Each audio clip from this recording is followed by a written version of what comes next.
Now that our kids have mastered the basic ball control moves that we put out in our first video, I've noticed that our kids are doing the moves during the games, but they're often staying in the same spot and not moving forward very much. In rec league soccer, this is very dangerous.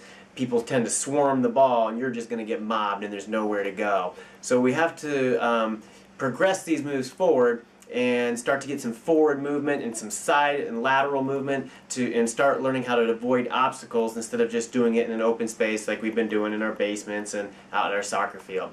The first thing we're going to do is we're going to work on something called monster walk, just like before, except this time we're going to have cones which represent defenders. So as you approach the defender, you want to cut the ball quickly to side and then move forward.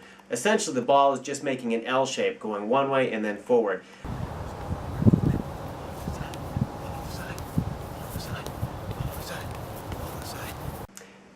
The next exercise we're going to do is something called minefield. Basically the cones are going to represent mines and you try not to hit them. So the kids are going to be able to go through the mines any way they want. We're going to start slowly, and of course as you get better and better, move forward as quickly as you can. You can do cuts, you can do fakes, you can do rolls, you can do bobbles, monster walk, anything you can to get around the cones. Just work your way through. Obviously you want to be avoiding obstacles. This is a lot like soccer really is when you're playing.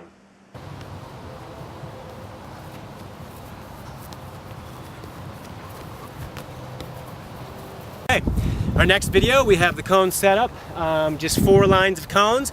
And what we're going to do is we're just going to use our bobbles, and now we're going to put a little movement side to side, and moving forward with our bobbles, we're going to go through bobble one direction, then we're going to use our rolls to go across the cones, bobble forward, roll the other way so you get used to your other foot with your cones, and then bobble back to the side again.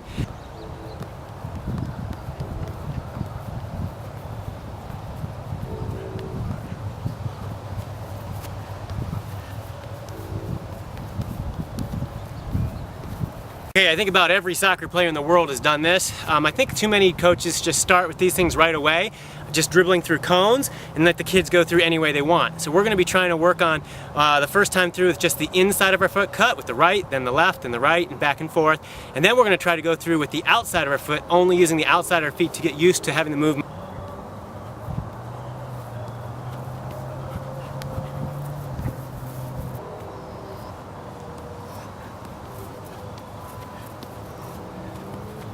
Now what we're going to do is take some of our stepovers and our scissors kicks, and we're going to put forward movement onto those.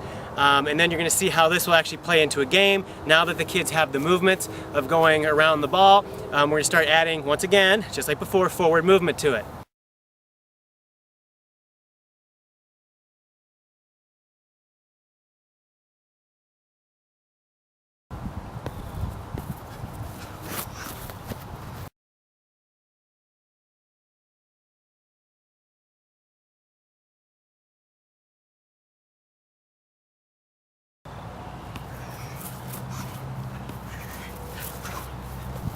Just for fun, we're going to show you kind of where we're going with some of these things. Just throwing some fakes, some stepovers, and you can start to see these moves being combined in various ways. Just to give you something to look forward to, we'll be progressing later.